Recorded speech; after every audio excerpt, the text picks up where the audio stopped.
अस्सलाम वालेकुम दोस्तों, मैं हूं शारिक खान और आपको वेलकम करता हूं अपने YouTube चैनल एग्री टॉक्स में। जैसे जैसे गंदम की कटाई का वक्त करीब आ रहा है, किसान गंदम की कटाई के बाद काश्त की जाने वाली फसलों के बारे में गौर व फिक्र करने लगा है।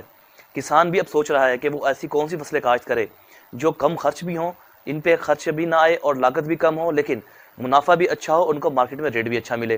तो ऐसे हालात के अंदर आपके जहन में सबसे पहले तिल की फसल ही आती है। तो दोस्तों, आज हम आपको अपनी इस वीडियो में बताएंगे कि आप तिल की कौन कौन सी वैरायटी काश्त कर सकते हैं और तिल आपने किस तरह से काश्त करना है, इसकी आपने बीज कौन सा इस्तेमाल करना है, इसमें आपने ज़मीन की तैयारी कैसे करनी है, ज़मीन का इंतखाब कैसे करना है, आपने इसको कितने पानी लगाने हैं, इसकी खाद की मैनेजमेंट क्या होगी और इस पर कौन से स्प्रे करने हैं जिनसे कि आप फंगस और दूसरी बीमारी से महफूज रह सकें। इसके बाद आपने जड़ी बूटी मार स्प्रे कौन सा करना है।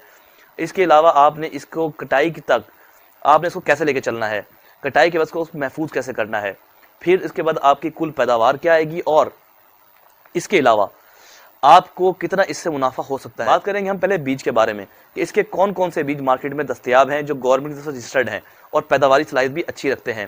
पहले नंबर पे आता है TH6, जिसको अरफ आम में तिल्ली भी कहा जाता है।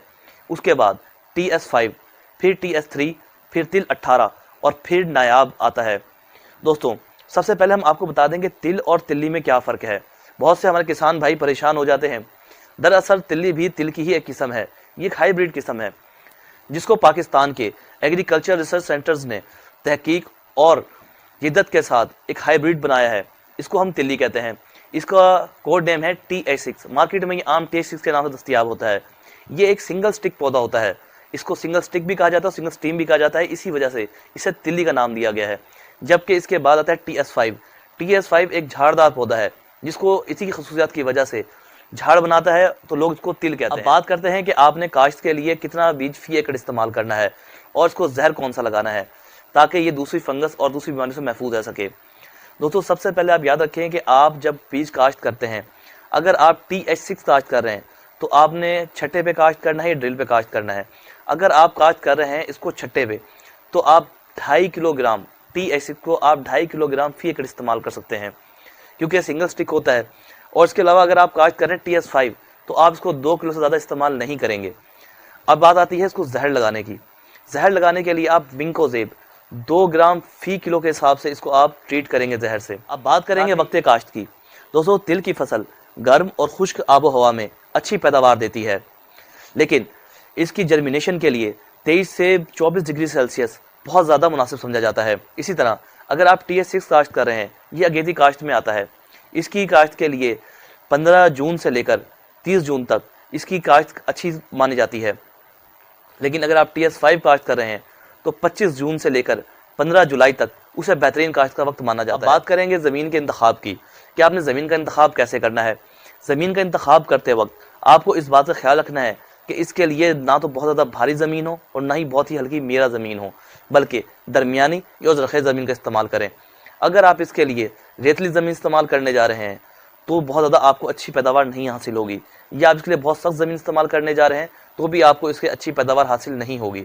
लिहाजा हमेशा इसके लिए आप अच्छी ज़मीन का इंतखाब इसके लिए हमेशा ऐसी ज़मीन का इंतखाब करें जिसमें पानी खड़ी करने की सलाहियत 24 घंटे से ज़्यादा ना हो, यानी कि वो 24 घंटे के अंदर अंदर पानी जज्ब कर ले, तो ऐसी ज़मीन इसकी काश्त के लिए मौजूद समझी जाती है। अब बात करेंगे ज़मीन की तैयारी की।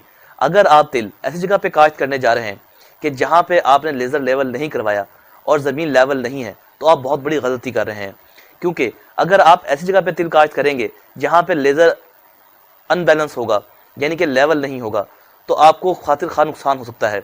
क्योंकि जहाँ पे पानी ज़्यादा खड़ा हो जाएगा वहाँ पर बीमारियाँ जन्म लेंगी और पौधे मरना शुरू हो जाएंगे और पौधों का उगाव मुतासिर होगा, और जहाँ पे पानी कम मिलेगा वहाँ पौधे पानी की कमी के साथ मरना शुरू हो जाएंगे। एक हल लगाकर इस ज़मीन की रौनी करें। रौनी करने के बाद तर में 2 हल लगाकर हल्का सुहागा दें। अब आपकी ज़मीन काश्त के लिए तैयार है। बात करेंगे तरीका काश्त की कि आपने इसको काश्त कैसे करना है। दोस्तों, तरीका काश्त 2 तरीके से किए जाते हैं। सबसे पहले तो बजरिया ड्रिल और दूसरा है बजरिया छट्टा। तो पहले हम बात करेंगे छट्टा किस तरह से करना है। सबसे पहले अगर आप TH6 काश्त करने जा रहे हैं तो TH6 आपने 2 से 2.5 किलो फी एकड़ छट्टे में इस्तेमाल करना है। यह सिंगल स्टिक पौधा होता है, इसी वजह से इसको जगह कम चाहिए होती है। लेकिन अगर आप TH6 काश्त करने जा रहे हैं तो 2 किलो से ज़्यादा बीज ज़्यादा इस्तेमाल ना करें, वरना वो झाड़ बनाएगा और आपकी फसल में से हवा और धूप का क्रॉस मुमकिन नहीं हो पाएगा और आपकी फसल मरना शुरू हो जाएगी और वहाँ फंगस की और दूसरी बीमारियां वहाँ फैलना शुरू हो जाएंगी। बीज काश्त करते हुए आप 4 से 5 किलो अपने बीज के अंदर अपना रेत मिलाएं। रेत मिलाने के बाद आप इसका ज़मीन पर दोहरा छट्टा दें, यानी कि अगर आपने एक छट्टा शुमाल से जनूब की तरफ दिया है तो दूसरा छट्टा आप मशरिक से मगरिब की तरफ देंगे, ताकि आपकी ज़मीन के अंदर खला या नागे कम से कम हो सकें। छट्टा लगाने के बाद आप इसके ऊपर हल्का सा सुहागा देके अपनी बुआई को मुकम्मल करें। अब बात करेंगे यहाँ पे ड्रिल से काश्त की। जब आप ड्रिल से काश्त करना चाहें तो सबसे पहले अपने इलाके के अंदर स्मॉल सीडर ड्रिल का पता करें। अगर स्मॉल सीडर ड्रिल दस्तयाब ना हो तो फिर आप उसके लिए गंदम वाली ड्रिल भी इस्तेमाल कर सकते हैं। उसका तरीकाकार ये है कि आप सबसे पहले 2 किलो बीज फी एकड़ इस्तेमाल करेंगे और इसके अंदर आप 8 से 10 किलो रेत मिलाएंगे और ड्रिल की एक नाली बंद कर देंगे। ड्रिल के जैसे 2 नाली होती हैं, उनमें से एक बंद कर दें और उसके बाद इसको अपनी फील्ड के अंदर ड्रिल करवा दें। दोस्तों, इस तरह से आपका कतार से कतार का फासला 45 सेंटीमीटर तकरीबन बन जाएगा। और उसके बाद आप जब पहला पानी लगाएं तो याद रखें इसकी चितराई लाजमी करवा लें। यहाँ पे एक काबिल गौर बात और भी है, अगर आप TH6 काश्त कर रहे हैं तो क्योंकि ये सिंगल स्टिक पौधा है, आप इसके लिए 4 इंच से का फासला बहुत है, यानी पौधे से पौधे का फासला 4 इंच रखेंगे। लेकिन अगर आप TS5 काश्त कर रहे हैं तो पौधे से पौधे का फासला ज़्यादा से ज़्यादा आप 6 इंच रखें, क्योंकि ये झाड़दार पौधा है। इसके बाद दोस्तों बात आती है खाद की कि आप इसको खादें कितनी देनी है। तो इसके लिए सबसे पहले बावक्ते बिजाई, यानी जिस वक्त आप इसको काश्त करने लगें उस वक्त 1 बोरी DAP और 1 बोरी पोटाश इसको लाजमी दें, क्योंकि ये फसल की नशोनुमा के लिए बहुत ज़रूरी होता है। इसके बाद पहला पानी लगाने के बाद आप इसको पहले पानी पर 1 बोरी अमोनियम सल्फेट दें। बहुत से लोग यहाँ पे यूरिया रिकमेंड करते हैं, तो याद रखें कि इसको अमोनियम सल्फेट देना बेहतर है, क्योंकि अमोनियम सल्फेट सल्फर कंटेन करती है अपने साथ और सल्फर के अंदर वो प्रोटीन मौजूद होते हैं जो इसके अंदर तेल बनाने के लिए अहम किरदार अदा करते हैं। इसके साथ दोस्तों आप इसको पहले पानी पे अमोनियम सल्फेट और फिर दूसरे पानी फूल आने पे लगाएंगे तो दूसरे पानी के साथ आपने इसको फिर 1 बोरी अमोनियम सल्फेट देनी है। और याद रखें फूल आने पर आप इसको लाजमी पोटाश और बोरान का स्प्रे करवाएं, इससे आपकी पैदावार में खातिर खा इजाफा होगा। अब हम बात करेंगे कि हम इसको पानी कितने लगाने हैं। तिल की फसल बहुत कम पानी लेती है, इसको ज़्यादा से ज़्यादा आप 3 से 4 पानी लगा सकते हैं। पहला पानी आप इसको लगाएंगे उगाव के ठीक 20 दिन के बाद, उसके बाद दूसरा पानी आप इसको लगाएंगे फूल आने पर, फिर तीसरा पानी आप इसको लगाएंगे फली बनते वक्त। अगर बारिश आ जाए तो 3 पानी ही काफ़ी हैं, और अगर ज़मीन पानी मांग रही हो या फसल पानी मांग रही है और बारिश नहीं आती और आपकी ज़मीन हल्की है तो आप इसको फिर चौथा पानी बीज बनते वक्त लगाएं, इससे आपकी पैदावार में खातिर खा इजाफा होगा। अब बात करेंगे कि आपने इसमें जड़ी बूटियों की तलफी कैसे करनी है, यानी कि जड़ी बूटियों को कंट्रोल कैसे करना है। तो उसका तरीकाकार यह है कि काश्त करने के 24 घंटे के अंदर अंदर आप पेंडीमेथालीन 800 ml फी एकड़ लाजमी स्प्रे करें।